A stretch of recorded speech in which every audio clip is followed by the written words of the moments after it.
Boa noite a todos. Que a misericórdia de Deus possa nos abençoar.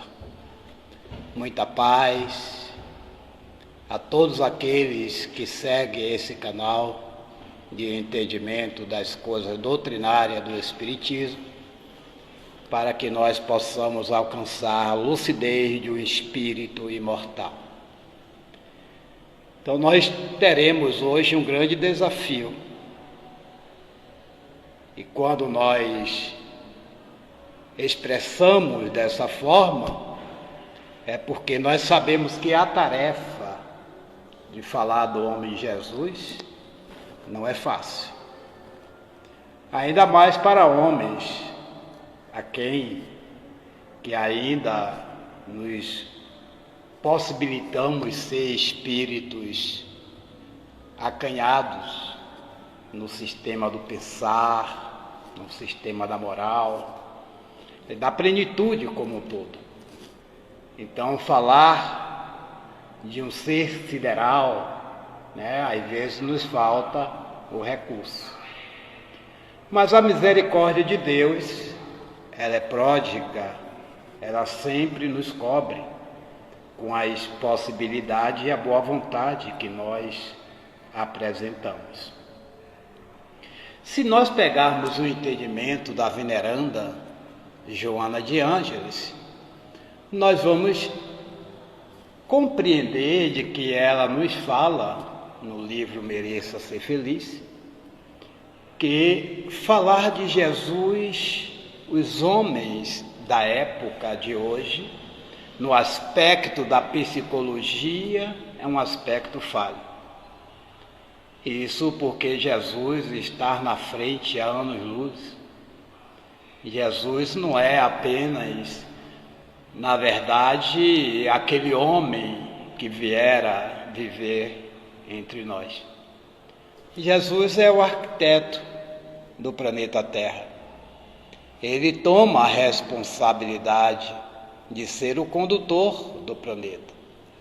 E para isso o espírito sideral, ele tem um pensamento que não cabe em nós terráqueo ainda.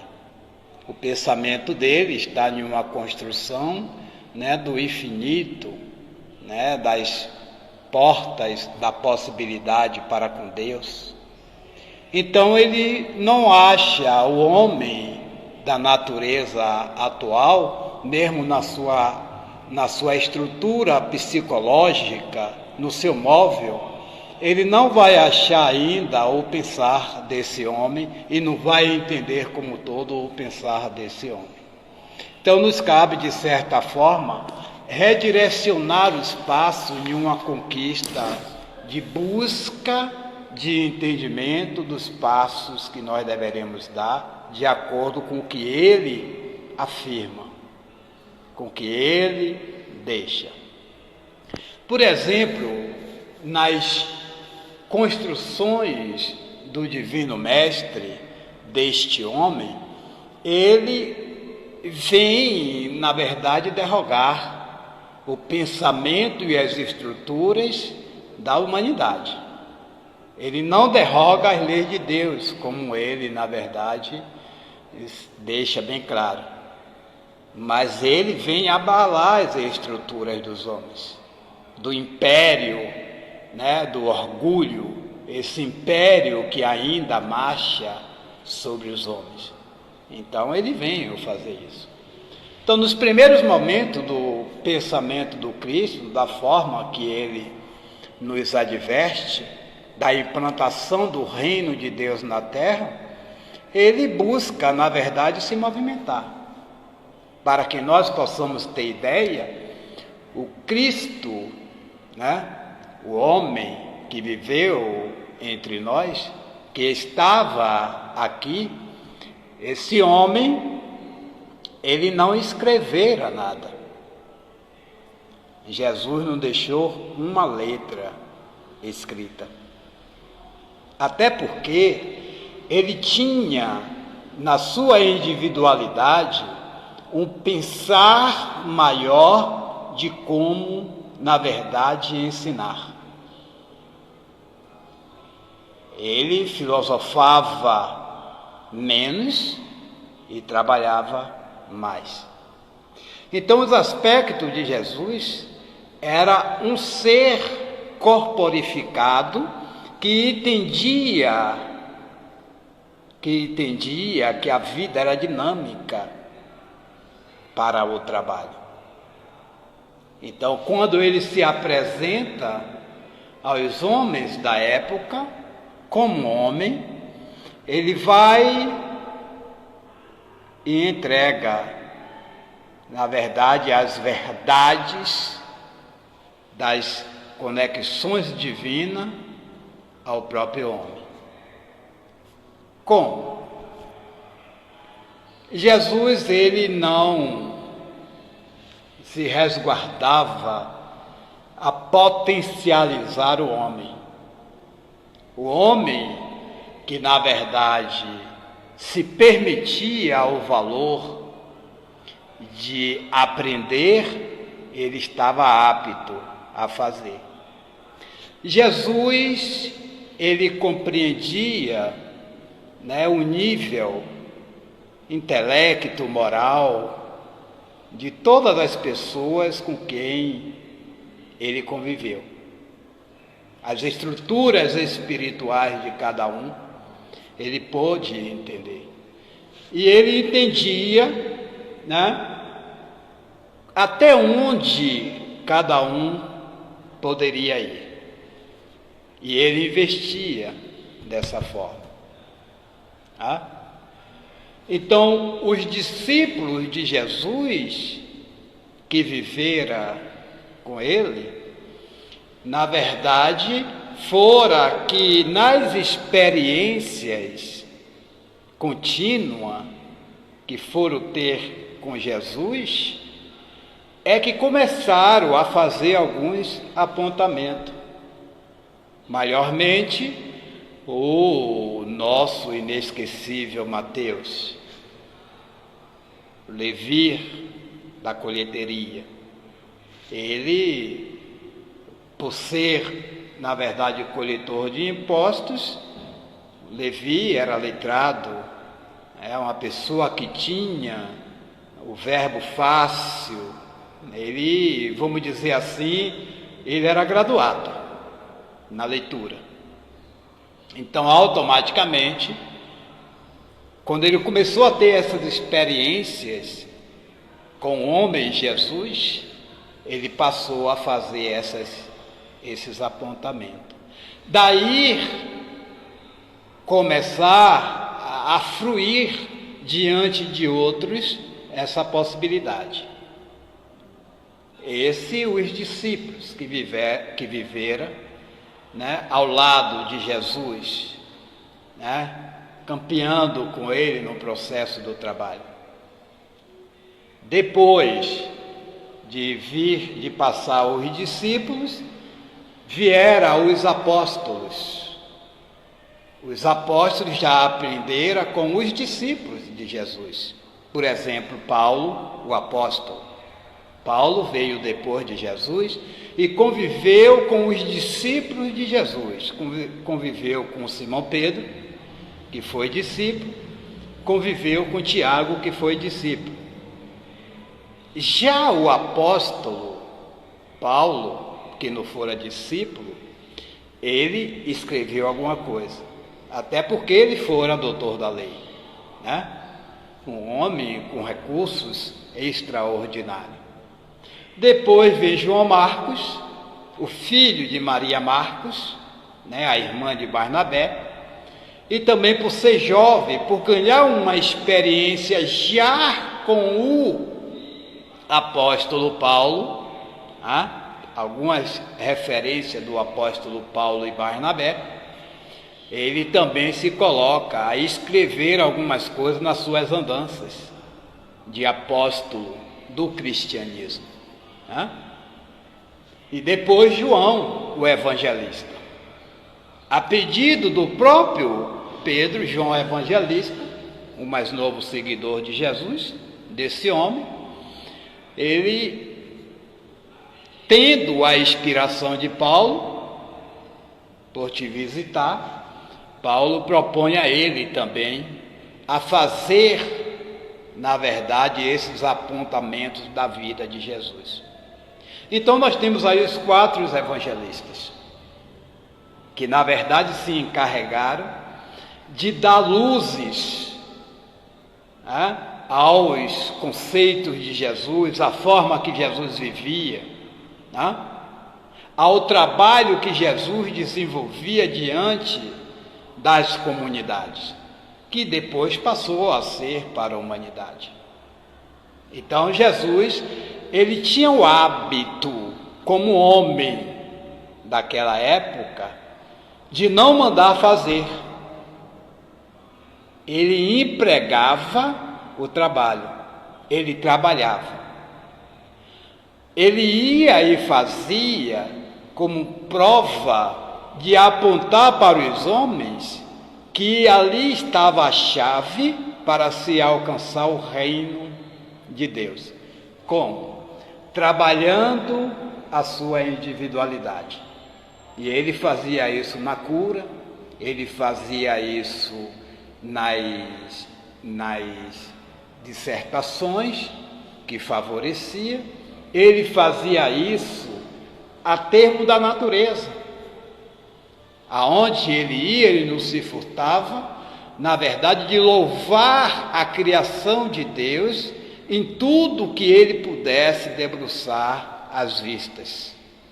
Poderia ser em um ato de primavera, em um ato florido, poderia ser em um momento de secura do verão, quando muitas das espécies, quando muitas coisas, na verdade, murchavam, aí assim ele via a beleza. Poderia ser em qualquer época.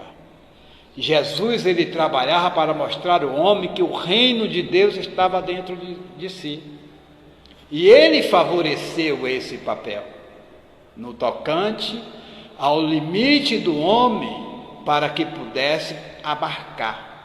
Então, quando ele chega, ele apresenta uma proposta, E a proposta de Jesus é amar a Deus acima de todas as coisas, e ao próximo como a ti mesmo. É a ação psicológica de Jesus. Mas como é que eu posso amar a Deus se eu não vejo Deus? Como é que eu vou fazer isso? Essa é a primeira ação psicológica. E depois, com um ralhar dos novos dias, nós vamos descobrindo que esse aspecto de amar a Deus é favorecer uma comunhão de fé racional, verdadeira, sentida aos atributos de Deus. É reconhecer Deus na sua individualidade.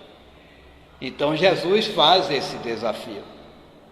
E ele nos mostra que para que nós possamos o amar, nós deveríamos amar ao nosso próximo, a querer bem ao nosso próximo, a fazer ao próximo o que nós gostaríamos que o próximo nos fizesse, sem desabores, sem condições diminutas dessa individualidade.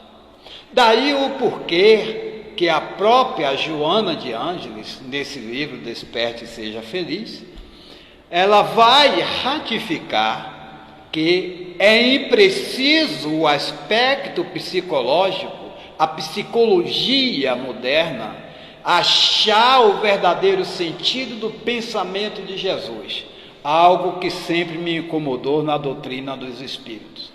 Quando muitas pessoas, escritores, nos apresentam os livros e vamos estudar o aspecto psicológico de Jesus. Quem somos nós? Como é que nós deveremos fazer isso? Nós não temos condições de estudar o aspecto psicológico de Jesus. Até porque nós ainda não temos condições de levar a termos os aspectos favorecidos fisicamente por Jesus. Quem de nós poderemos dizer que nós sabíamos o que Jesus estava pensando quando aqui passeou no meio da humanidade e ao mesmo tempo que ele trabalhava? Ninguém. Se o próprio homem ele não tem condições de saber o que vai na cabeça do próprio homem, no coração do homem, quando nós temos o ditado que coração humano é terra que ninguém passeia. Imagine nós pensarmos deste ser sideral, buscarmos o aspecto psicológico, do pensamento de Jesus, se debruçar e viver, se esforçar para viver, para sentir. Essa é a base que Jesus nos deixou. E é claro, todos os esforços são válidos a partir do momento que a gente caminha com uma ideia de transformação. E por causa disso, por causa desses esforços, e de notáveis homens que vêm buscando aproximar-se, do entendimento dos ensinamentos deste homem maior, tem nos favorecido e tem nos permitido a mergulhar na nossa própria individualidade, pensando de forma diferente, tendo atitudes diferentes, trabalhando de forma diferente para se libertar. Então, Jesus, ele era o protótipo do trabalho. Ele dava o exemplo. Era um homem que, na verdade, não tinha medo. Porque Jesus não existiu medo nele, medo de um corpo ser maltratado. Algo que isso ainda demanda em nossas individualidades.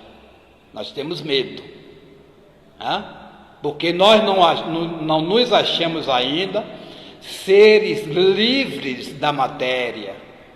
Nós não nos permitimos ainda ter uma consciência de individualidade divina, de imortalidade. Então, automaticamente, a matéria ainda nos ensopa esse pensamento e o medo se faz presente. Quando o medo se apresenta em nós é porque nós temos toda aquela questão de nos resguardar diante da matéria. O medo do desconhecido, algo que não existia em Jesus. Tanto é que Hanan, na expressão judaica, que seria, na verdade, o juiz da causa empreitada por Jesus quando ele foi preso no Sinédrio, na sinagoga, quando ele tem o primeiro encontro com Jesus, quando Jesus começa a se apresentar para o seu ministério, ele vai perguntar a Jesus, o que é que aquele nazareno estava fazendo ali? Ele vai dizer: eu estou aqui porque estou a implantar o reino de Deus na terra. E Jesus sabia quem era aquele Hanan. Homem bonachão do templo, gostava de diminuir os outros, ainda mais quando era de Nazaré, que só tinha verduras e peixe.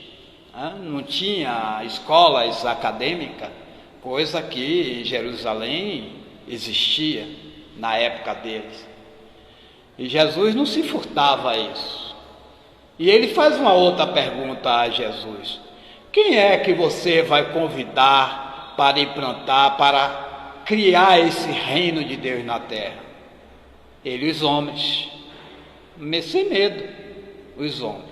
Então esses homens serão igual a vocês, vamos dizer na nossa linguagem de hoje, sem o que fazer, vagabundos. Mas Jesus volta para ele e diz: olha, eu conheço, a oferta de meu pai. Depois desse sacerdote ainda não se dá por vencido, ele pergunta a Jesus: você conhece o poderio de Roma? Você conhece o poderio né, da religião judaica, aí ele diz, sem medo, eu conheço o amor e a verdade de Deus. Eu conheço o amor e a verdade. Pronto. Calou o homem.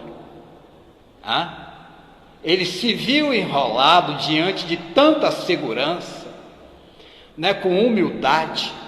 Se viu enrolado diante de um homem que não se rendia aos homens catedráticos. Ele era um homem que estava vindo de Nazaré. Quem é essa rocha? Quem é esse homem que nós não conhecemos? Pensemos assim, né? O pensamento de Hanã. Então Jesus, ele favorecia, e ele trabalhava como um aspecto de mostrar para que a humanidade pudesse, a partir dali, fazer novos valores da verdade. Ele dizia, tudo é possível. Tudo é possível. Se eu posso fazer, porque eu domino as leis, eu estou de par com essas leis, eu estou de par com Deus, você também pode fazer, potencializar os outros. E nesse aspecto de ensinamento, né, que é o maior dos psicológicos, vamos dizer assim, porque ele é muito direto, é no auge, é online, é ali. Ele ia fazendo para que o homem pudesse ir se sublimando. Tanto é que em determinado momento, aprendendo com este homem, com Jesus, Simão Pedro, ele tem uma garantia. Ele aprende com Jesus. E em determinado momento, Jesus, quando parte aos páramos divinos, fica Simão Pedro. E Simão Pedro, ele reconhece o valor de Jesus em termos do trabalho.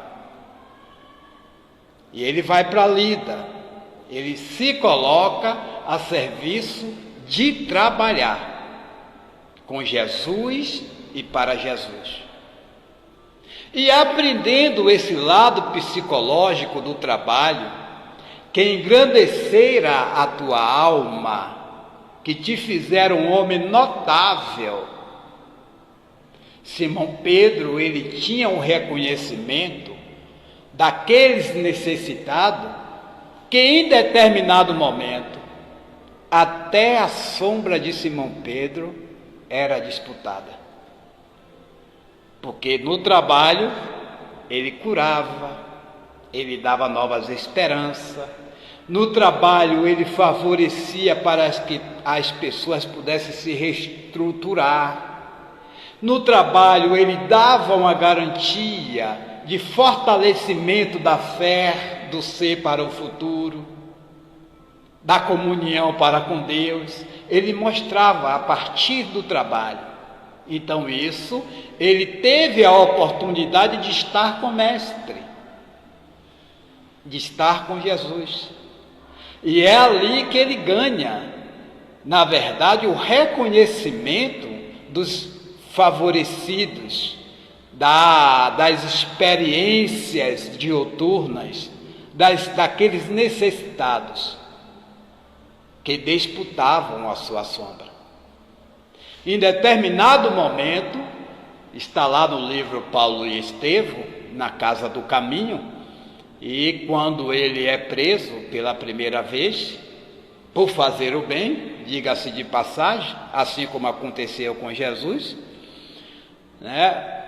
Os leprosos, os aleijados, eles tomam a frente do pelotão de guardas que estava a prender Simão Pedro. E os necessitados perguntam, aonde vocês estão levando Simão Pedro? Vai preso. Pois é, mas logo ele tem que voltar, porque dele nós disputaremos até a sombra. Né? Isso é fantástico. Mas é para aqueles, na verdade, que tem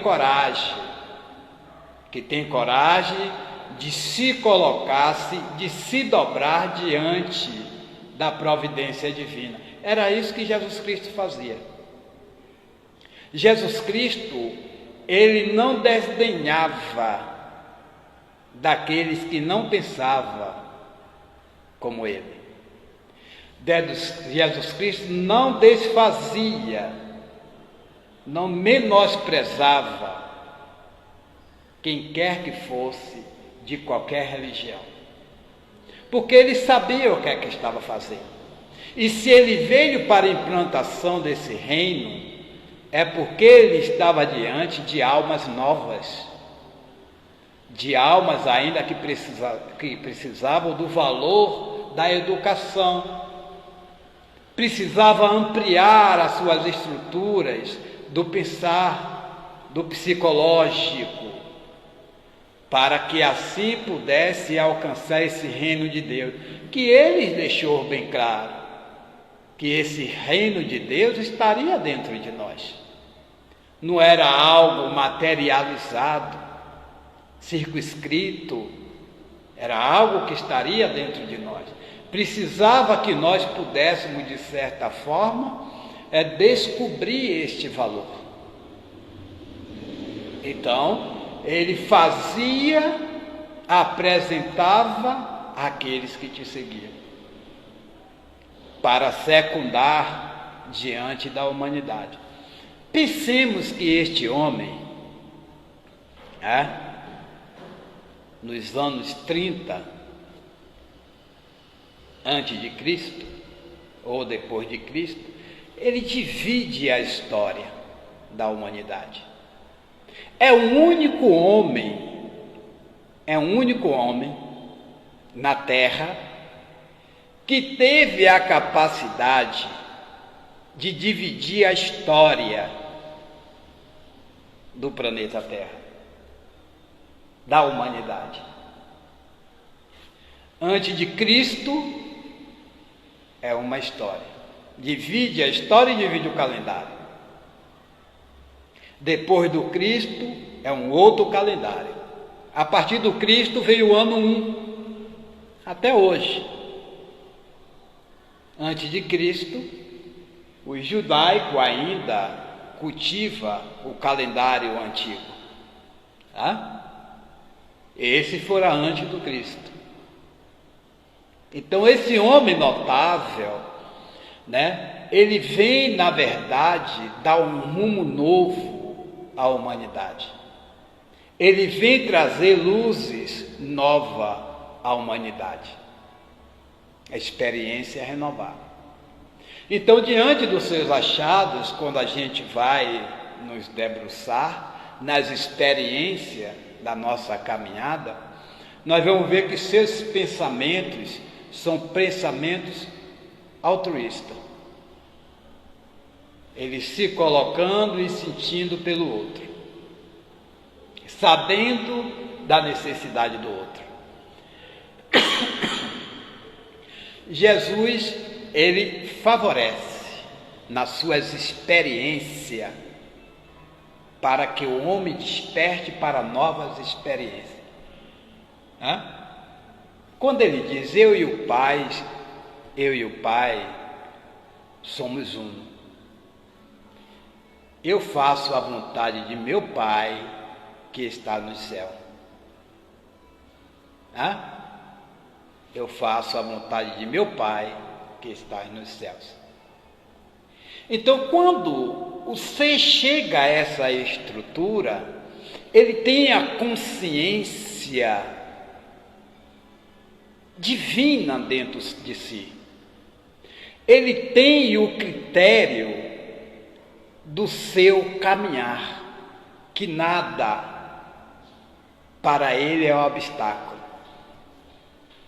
É um ser desmaterializado, embora ele passeara na matéria.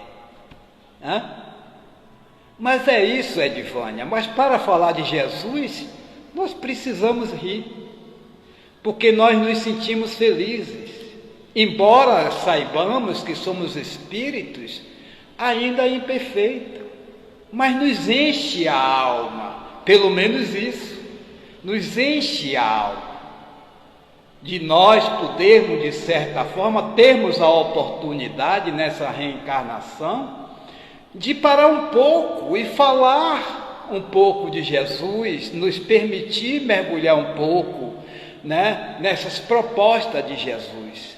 Então isso encadeia algo de novo dentro da nossa individualidade. Então nós precisamos falar desta doutrina de Jesus com alegria, para que os outros possam ter alegria. Nós precisamos falar da doutrina dos Espíritos com consciência de causa. Precisamos aprender a beber na fonte, para que as nossas almas possam estar estruturadas em um conceito diferenciado de vida. Aconteça lá o que acontecer.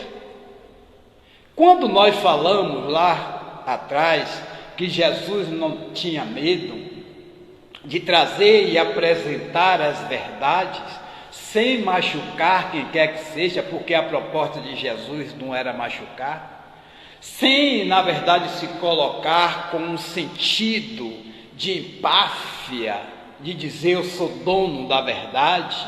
Não, ele não faz isso, mas ele fazia com humildade.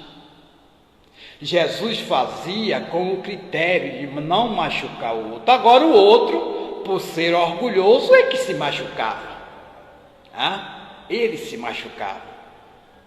Então, naquela época, quando ele coloca que não tinha medo de trazer as propostas do reino de Deus sobre os homens, né? Isso não coaduna para nós que somos religiosos, para nós que somos espíritas, para nós que dizemos que seguimos o Cristo, porque nós temos medo. Nós temos medo de morrer. Por exemplo, quando alguém morre de nossa família, do nosso laço afetivo, nós vamos dizer logo, mesmo com as experiências da imortalidade, né? Nós vamos dizer que perdemos alguém. Perdi fulano de tal. Essa não deverá ser a linguagem do cristão compreendido, porque nós não perdemos ninguém. E isso nos arremete ao medo de perder o outro. Nós não perdemos, né? Em determinado momento nós nos separamos. É diferente. E quando eu trago esse valor consciencial dentro de mim, de acordo com o pensamento de Jesus, quando ele diz lá para o doutor da lei, o Nicodemos, ele fala da imortalidade. E se nós somos cristãos, se nós somos seguidores de Jesus, nós não deveremos temer a morte, porque nós estamos diante de fatos irrecusáveis. As experiências que nós temos tido nessa nossa caminhada são inquestionáveis.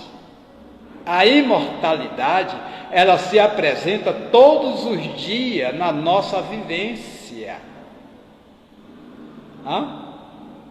É gente para lá, gente para cá, gente que desencarnou ontem, que desencarnou hoje, está se comunicando com nós.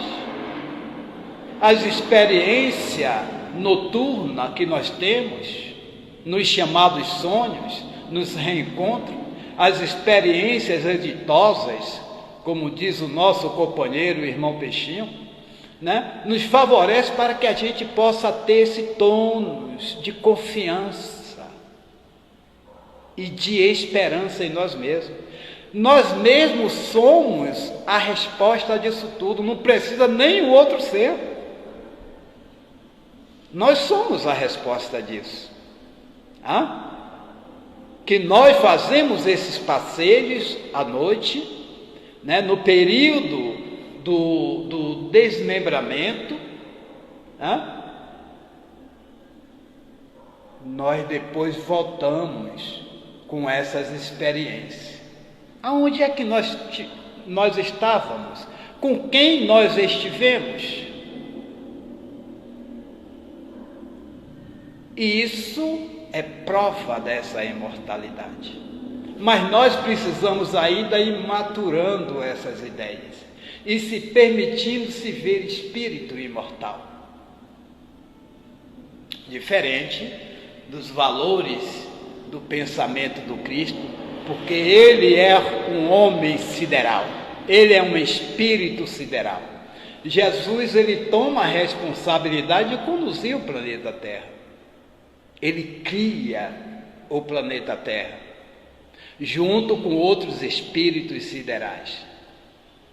Então, quando ele vem, é claro que ele não pôde trazer o seu pensamento todo, não deixou, e nós não vamos ter condições de abraçar todo o pensamento de Jesus. Eu fiquei muito feliz nesse livro, Desperte, Seja Feliz, porque encontrei um pensamento que nós vínhamos desenvolvendo e que nós muitas das vezes não tínhamos coragem de falar. Mas Joana vem através da psicografia do senhor Divaldo Franco e ela fala. Porque muitas das vezes no critério dessa mola materialista que se apresenta, da psicologia, nós achamos que podemos abraçar tudo. Nós temos limites, nós temos que nos achar. Os próprios espíritos que respondem a Kardec, em determinados momentos, ele vai dizer, olha, aqui fale o nosso entendimento. Eles poderiam dizer que saberia tudo até de Jesus,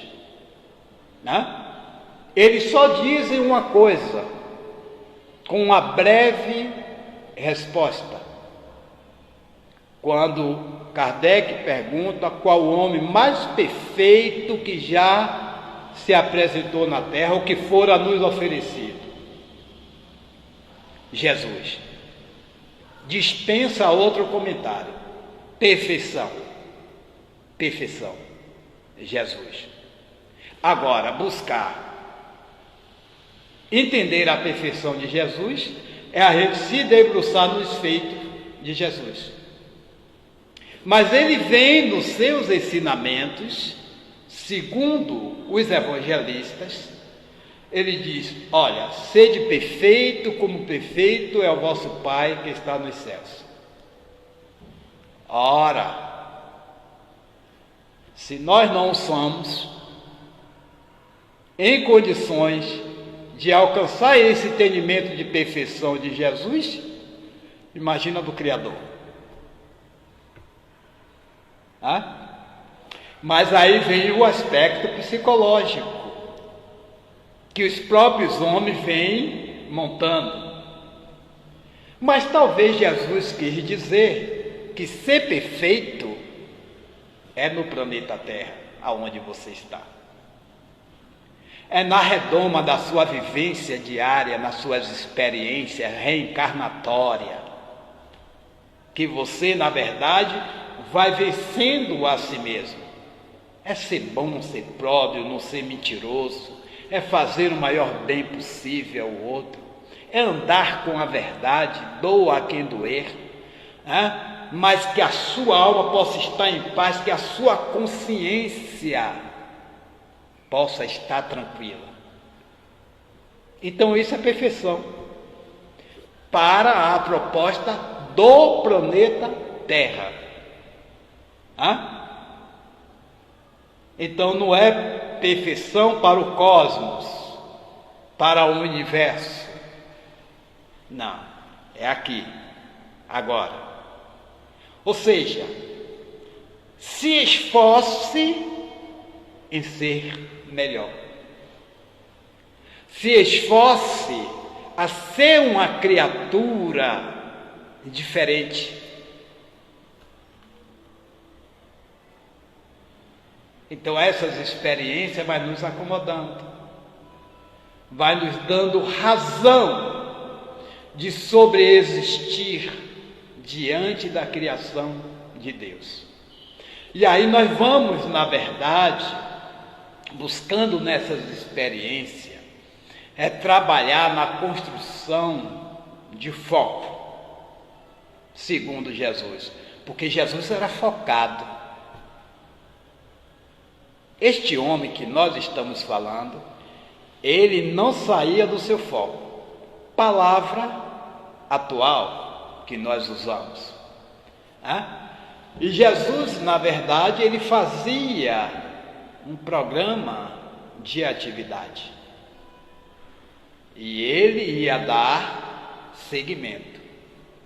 Então, nós, quanto espíritos imortais, quanto seguidores de Jesus, nós precisamos ter foco na nossa vida. Precisamos estabelecer objetivos simplificados de convivência na nossa individualidade.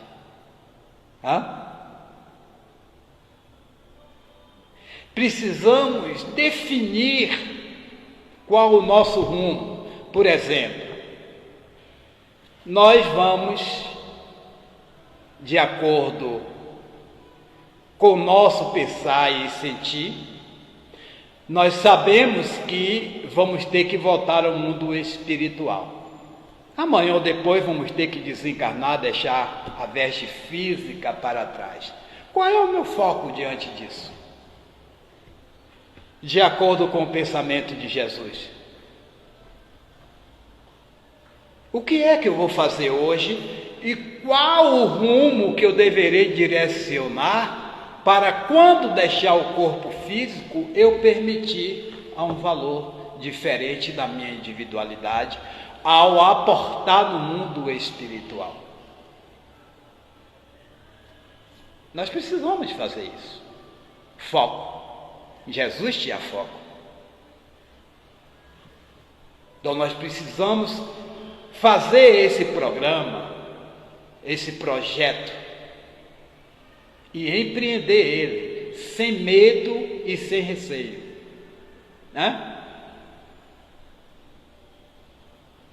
Nós perguntaremos o nosso papel aqui na Terra. Justamente isso, Robson, não é isso? Nós deveremos fazer assim. Qual é o meu papel aqui? O meu papel é evoluir quanto espírito imortal. O meu papel é me reeducar, ser um espírito melhor. Então é nisso que eu vou trabalhar. É nisso que eu vou me permitir daqui para frente. Aconteça o que acontecer. Então, quando eu fizer isso, e quando eu aportar ao mundo espiritual no futuro, eu vou estar com a minha consciência lúcida e feliz. A perfeição, ela consiste no valor do esforço que nós fazemos todos os dias. É claro que eu não vou sair pela aí pensando que eu já sou perfeito, que eu não devo fazer aquilo outro. Não. Mas o valor disso está em eu reconhecer que todos os dias eu posso fazer melhor. Eu posso fazer as reflexões diuturnas da minha individualidade, da minha vida, e no outro dia fazer melhor. Nós não temos dito que as lições de Santo Agostinho nos chamam a atenção sobre isso? De vez em quando, nós ouvimos nas nossas lives, nas palestras, no Evangelho segundo o Espiritismo, no Evangelho do Lar, quando a gente abre lá, Santo Agostinho nos chama a atenção. Quando eu vou deitar à noite, eu passo em revista tudo o que eu fiz. Se eu deixei alguém zangado, se eu não fiz o melhor número de bem possível ao outro, se eu machuquei. Então, se eu fiz, já estou começando a reparar, porque no outro dia eu vou fazer diferente para que isso não aconteça. Então, essa reflexão diária, isso é o aspecto do pensamento do homem Jesus, que nos legou lá atrás, está hoje diante da humanidade. Sim, dona Cida, o exame da consciência, nós deveremos fazer isso todos os dias, né?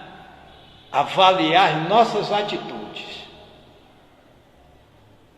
e aí nós chegaremos a um nível de referência, porque Jesus era referência, e Jesus não saía convidando ninguém, né? Jesus não saía. Em cima do teu feito, as pessoas o buscavam.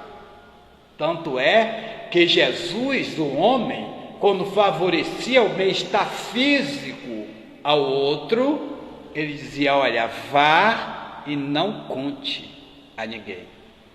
Mas quem disse? Nós somos homens que ainda não conseguimos manter a língua dentro da boca. Mas talvez era uma estratégia de Jesus, porque nós aprendemos que o proibido é o que dá mais gosto, né? Aí, como Jesus Cristo me proibiu de falar, eu vou falar. Vou dizer lá ao outro que Jesus me curou. Mas como que ele me curou? Se todo mundo me conhecia desde a nascença que eu era aleijado, que eu era surdo, que eu era cego, né? Que eu era mudo, e agora eu estou reintegrado às minhas estruturas físicas. Aí todo mundo corria para Jesus. Quem é este homem que está fazendo maravilhas? Então, quando nós alcançarmos esse sentido, né, de extrema consciência, e que nós favorecer aos valores melhore as pessoas começarão, né, de uma forma muito natural a nos visitar, porque nós deveremos ter algo de bom. Nós oferecemos algo de bom à pessoa, e quando é assim, as pessoas o buscam. As pessoas, né, vai poder fazer o que fizeram com Pedro. Vocês lembram? De Pedro nós disputaremos até a alma. E dito certo, né? Existe um livro de Zilda Gama, né, que agora me foge o título, mas depois eu posso dizer para vocês, que na experiência que Pedro teve em Roma, né, quando ele fazia as pregações nas catacumbas, chamados túmulos, né, ele dizia: olha, eu não tenho nada, mas o que eu tenho eu vos dou. Pois é, as pessoas naquela época que não podiam falar com Pedro, quando Pedro estava lá em pé e que a vela ou a tocha trazia a sua sombra, as pessoas tocavam na sombra de Pedro e ficavam curadas. Maravilhoso isso, maravilhoso. Então esse é o legado do homem Jesus que nos deixara na terra, que não é todo que nós estamos a falar aqui nessa noite, porque o tempo não dá, o tempo se esvai. Então fica aí a nossa reflexão, que nós possamos buscar nas primeiras páginas desse livro, Desperte e Seja Feliz, buscar no livro de Humberto de Campos, da Boa Nova, as referências para com Jesus, para com esse homem inquestionável que esteve aqui entre nós, e que das alturas divinas, né, no cosmos, ele continua a trabalhar para que nós possamos empreender a coragem de nos permitirmos nos acharmos filhos de Deus e seres imortais para a plenitude. Somos a semente, e por sermos a semente, nós deveremos, de certa forma, fazê-la germinar para dar 100 por 1. 100 por 30, 100 por 60, para que possa germinar e dar as pencas nas árvores frondosas da vida. Jesus Cristo nos abençoe, nos ilumine, que a providência divina possa nos permitir nesses dias vibrar pelo nosso planeta, pelos nossos companheiros e irmãos de humanidade, que nós possamos, de certa forma, sermos responsáveis por onde possamos ir e com quem nós poderemos estar. Jesus seja conosco e até mais. Fique em paz.